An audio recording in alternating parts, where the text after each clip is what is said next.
Dear students, good morning.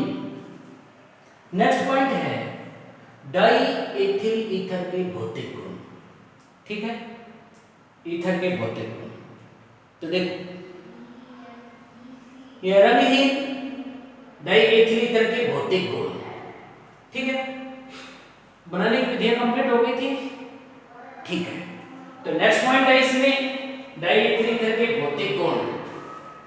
तो देखो, number 1, यह रंगहीन मीठी गंध युक्त द्रव होता है। यह रंगहीन मीठी गंध युक्त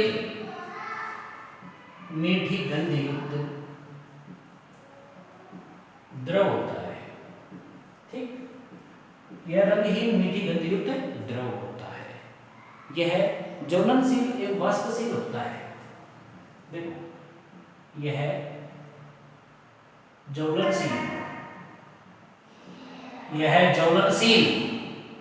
एवं वाष्पशील होता है।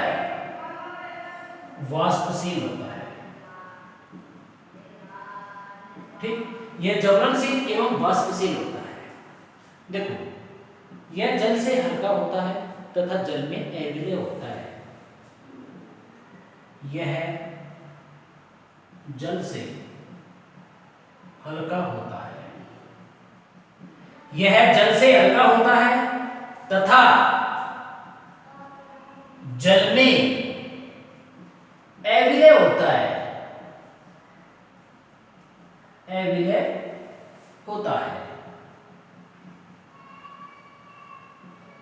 ठीक, और यह जल से हल्का होता है तथा जल में अविलेय होता है। देखो, यह कार्बनिक विलायकों जैसे एल्कोहल, क्लोरोफॉर्म आदि में पूर्ण विलय होता है। ठीक, यह कार्बनिक विलायकों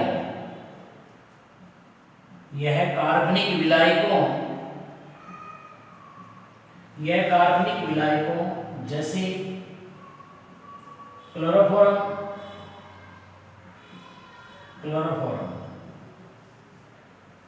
यह कार्बनिक विलायकों जैसे क्लोरोफॉर्म व एल्कोहल में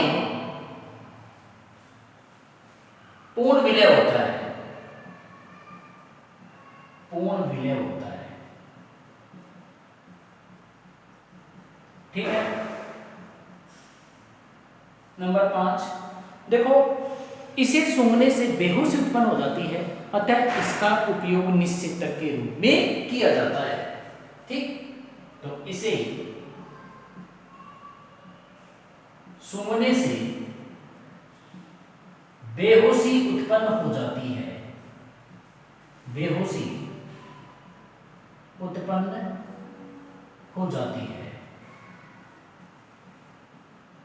ठीक, इसे सूंघने से बेहोशी उत्पन्न हो जाती है, अतः इसका उपयोग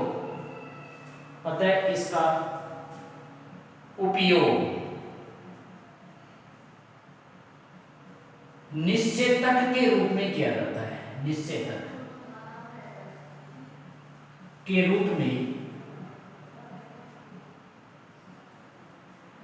किया जाता है। ठीक, इसे सूंघने से बेहोशी उत्पन्न हो जाती है, अतः इसका उपयोग निश्चेतक के रूप में किया जाता है। अब देखो, डाई एथिल ईथर की संरचना।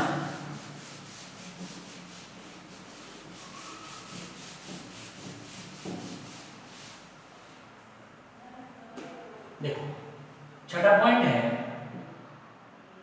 डाई एथिल ईथर की संरचना।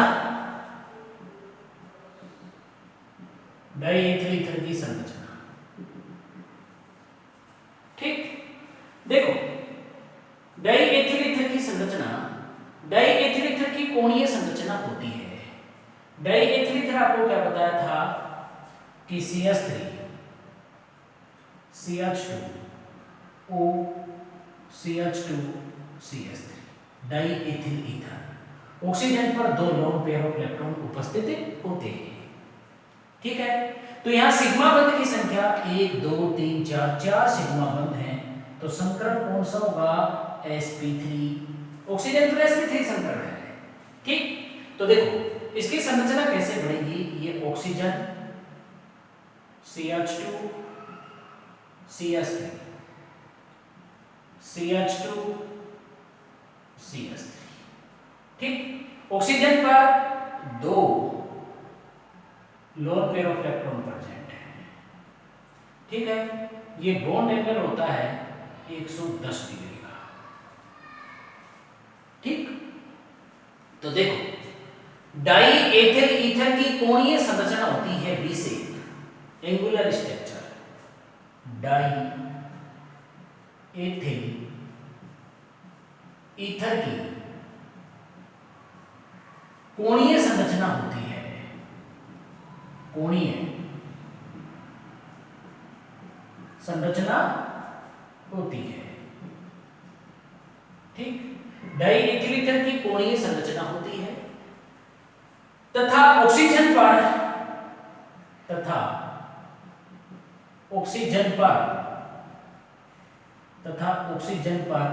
sp3 संकरण होता है। sp3 संकरण होता है। ठीक, तथा ऑक्सीजन पर sp3 संकरण होता है। ठीक है, ऑक्सीजन पर 2 लोन पेयर ऑफ इलेक्ट्रॉन तथा 2 बॉन्ड पेयर ऑफ इलेक्ट्रॉन उपस्थित होते हैं। ऑक्सीजन पर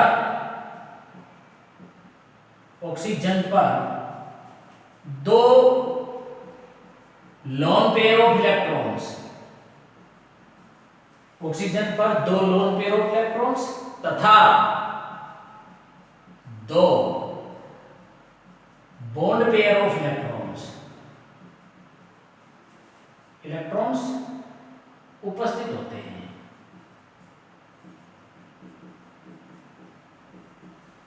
ठीक, आपको पता है वेस्पर सिद्धांत के अनुसार यहां 2 लोन पेयर ऑफ इलेक्ट्रॉन है।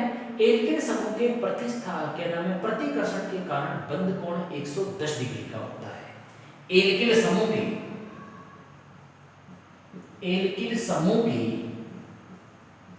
प्रतिकर्षण के कारण, एल्किन समूह के प्रतिकर्षण के कारण बंध कोण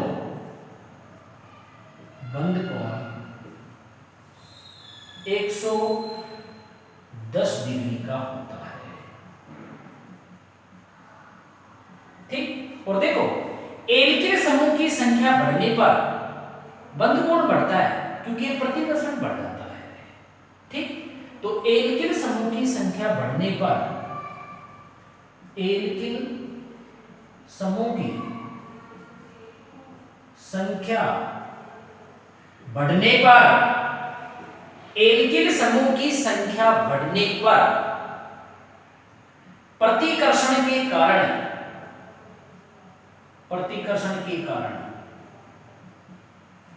बंध कोण बढ़ जाता है। बंध कोण बढ़ जाता है। ठीक, और देखो इसका द्विध्रुव आघूर्ण डाइपोल मोमेंट 1.3 डिवाई होता है। ठीक, इसका द्विध्रुव आघूर्ण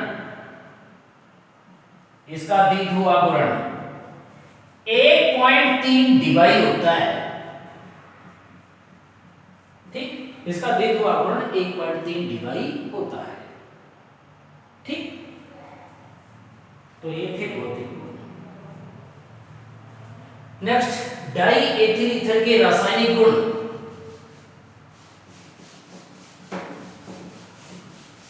देखो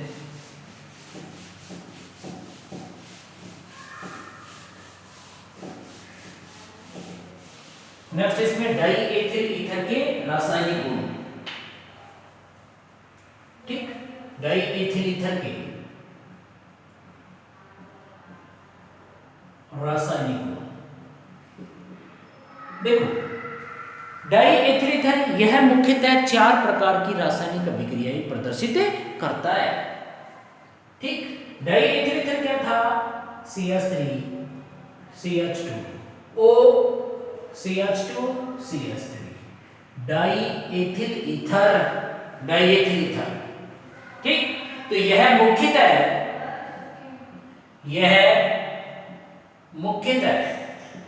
4 प्रकार की रासायनिक अभिक्रियाएं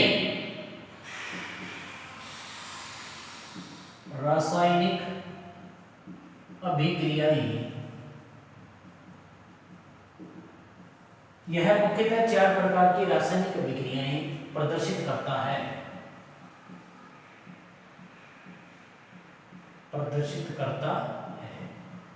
देखो कौन कौन सी, देखो फर्स्ट कौन सी? एथिल समूह की प्रतिस्थापन अभिक्रियाएं। यहां पर प्रतिस्थापन होगा, एथिल समूह की प्रतिस्थापन अभिक्रियाएं,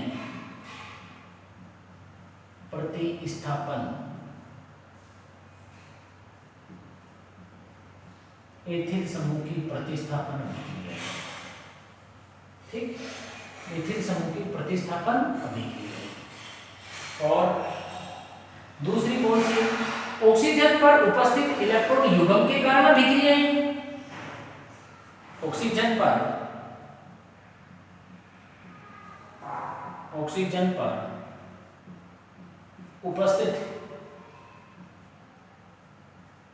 उपस्थित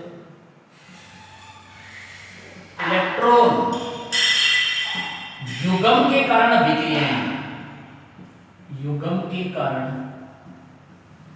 अभिक्रियाएं,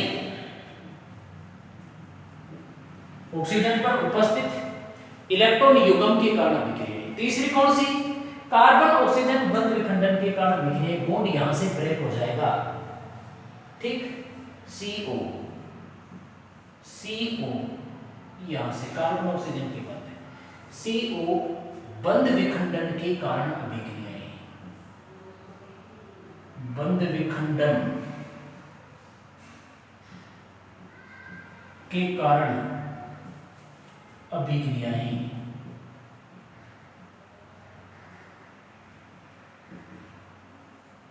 ठीक, CO बंध विखंडन के कारण अभिक्रियाएं। और चौथी कौन सी हो जाएंगी? अन्य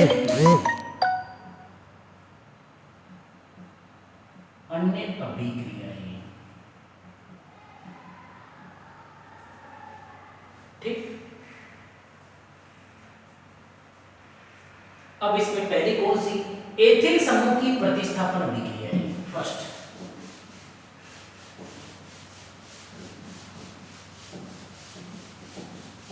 देखो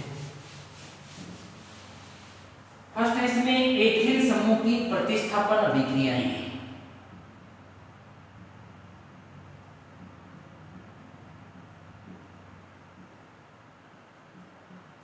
एथिल समूह की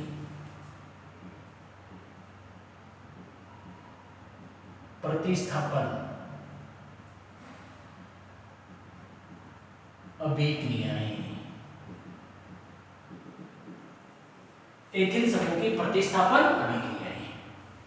देखो एथिल समूह की प्रतिस्थापन अभिक्रियाएं डाई एथिल ईथर में एथिल समूह पर प्रतिस्थापन होगा। और इसमें भी फर्स्ट अभिक्रिया है हैलोजनीकरण। देखो हैलोजन का जुड़ना ही क्या कहलाता है? हैलोजनीकरण। हैलोजन का जुड़ना ही हैलोजनीकरण कहलाता है। अब ये हैलोजनीकरण भी 2 प्रकार का होता है, अंधेरे में हैलोजनीकरण और सूर्य के प्रकाश की उपस्थिति में। तो देखो ए लेते हैं, इसमें अंधेरे में हैलोजनीकरण, अंधेरे में इन डार्क। देखो डाई एथिल ईथर की क्रिया CH3 CH2O CH2 CH3 die ethyl ether. इसकी क्रिया Cl2 के साथ करा दो, Cl2 या Br। ठीक, तो देखो डाई एथिल ईथर की क्रिया Cl2 के साथ करा दो इन डार्क, अंधेरे में, तो अल्फा पोजीशन पर हैलोजनीकरण होगा। आपको बताया था कोई भी क्रियात्मक समूह जिस कार्बन से जुड़ा रहता है उसे हम अल्फा कार्बन कहते हैं। तो ये कार्बन कौन सा है? अल्फा। यहाँ पर क्या उपस्थित है? H। अब आपको बताया H प्लस यहाँ से Cl माइनस यहाँ से क्या बाहर हो जाएगा? HCl माइनस HCl, तो ये Cl यहाँ जुड़ जाएगा, तो CH3 CH3 CH, यहाँ पर क्या? Cl O CH2 CH3 O CH2 CH3, ठीक। तो देखो ये अल्फा है, alpha chloro die ethyl ether, इसका नाम क्या हुआ? Alpha chloro die ethyl ether, ठीक। देखो इसकी क्रिया फिर Cl2 के साथ करा दो, फिर प्लस Cl2, ठीक, इन डार्क, अंधेरे में, इन डार्क। तो अल्फा पोजीशन पर फिर हैलोजनीकरण हो जाएगा इस अल्फा पर। आपको पता है यहां पर H उपस्थित है, H यहां से और Cl यहां से, फिर क्या बाहर निकल जाएगा? HCl, और अल्फा स्थिति पर यहां अल्फा डैश इस स्थिति पर हैलोजनीकरण हो जाएगा, क्या बन जाएगा? CH3 CH Cl O CH, यहां पर Cl और ये CH3, ठीक, और प्लस क्या? HCl, H यहां से Cl यहां से HCl, ठीक। अब आपको पता है ये अल्फा कार्बन, तो ये कौन सा? अल्फा डैश कार्बन, तो alpha alpha dash dichloro di ethyl ether, तो alpha alpha dash dichloro, alpha alpha dash dichloro di ethyl ether, alpha alpha dash di chloro di ethyl ether, ठीक। तो die ethyl ether की क्रिया Cl2 या Br2 के साथ इंडार्क अंधेरे में कराने पर अल्फा स्थिति पर हैलोजनीकरण हो जाता है, ठीक, ओके।